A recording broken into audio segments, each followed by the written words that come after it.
Our group decided to present on Kraft. We'll start with the internal and external analysis.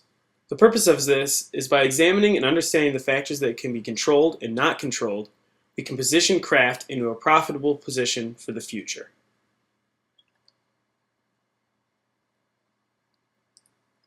Although Kraft was started in the 1900s, many of its products date back well before then, with Baker's chocolate starting in 1780, Maxwell House coffee in 1892, and Postum cereal in 1895, just to name a few.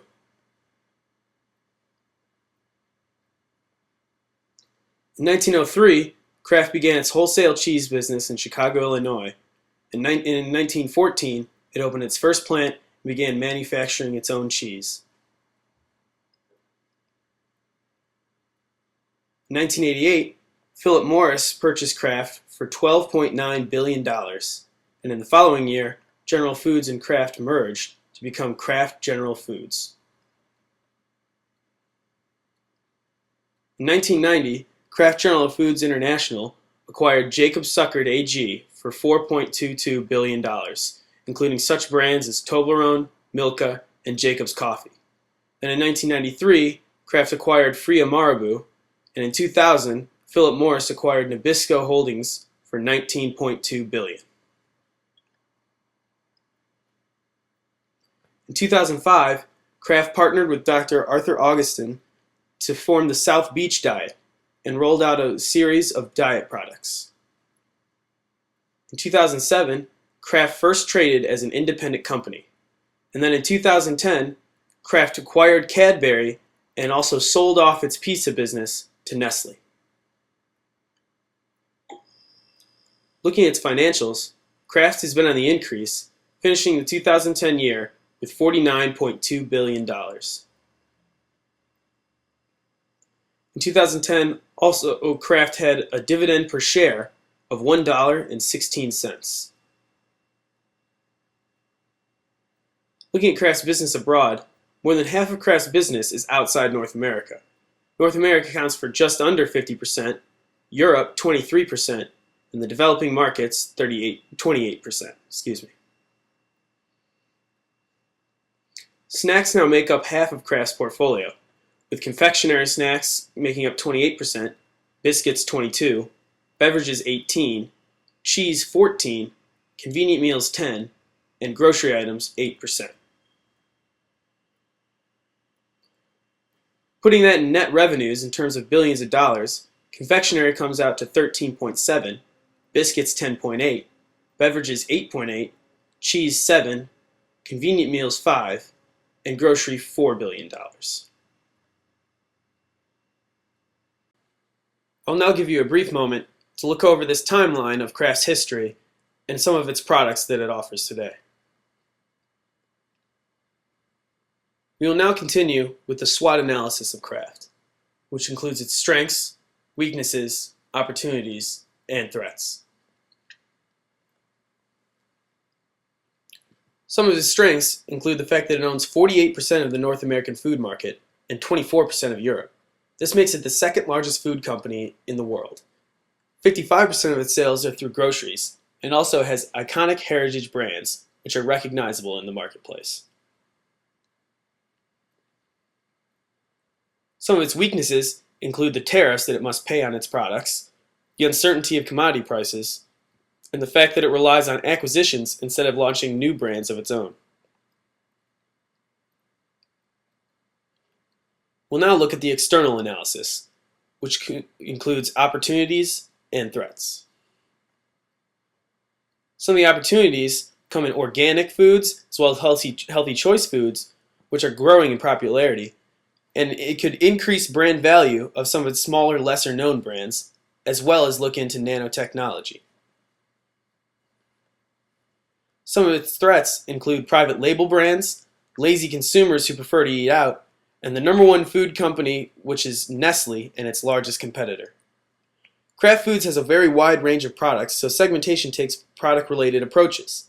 They look at user type, price sensitivity, competitors, and brand loyalty.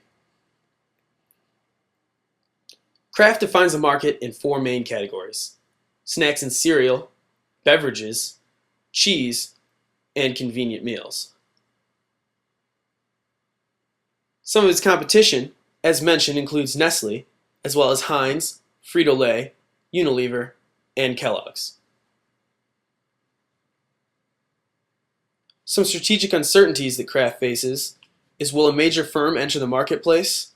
Will new buyers or new suppliers replace Kraft products? Will new substitutes replace Kraft products? And also, will new intense rivalries form? The threat of entrance is moderate. Grocery stores are now able to produce their own private label brands at or better than the quality of name brand products sometimes, and getting in over the barriers to entry for individuals and small startups in the food industry requires little effort and minor amounts of capital. However, they must pay huge fixed costs to be able to sell their products in grocery stores. The threat of buyers is high. Buyers such as Walmart have great power over suppliers like Kraft. If Kraft doesn't agree to Walmart's terms, Walmart can easily replace them. Stores are also beginning to push their private label brands over the name brand products that they sell, such as Kraft's. The threat of suppliers is moderate. The food industry margins are controlled by commodity prices which are out of their control, and farmers rely on the large quantity orders from the food industry in order to pay off the large equipment costs of running a farm. The threat of substitutes is high. There's an upward trend in eating out instead of preparing food at home. Organic and healthy foods from local farmers markets are becoming more attractive, and private label brands are being seen as cheaper and just as well made. The threat of rivalry is also high. Competition in the food industry is always extremely intense, and it could become more intense in the near future.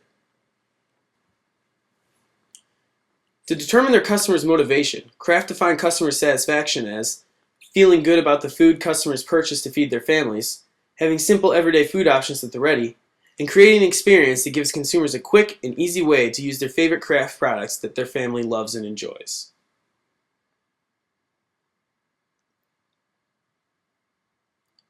With the goal of consumer satisfaction set, Kraft is then able to target the following customer types: newbie shoppers, reluctant shoppers, frugal shoppers, strategic shoppers, enthusiastic shoppers, and convenience shoppers.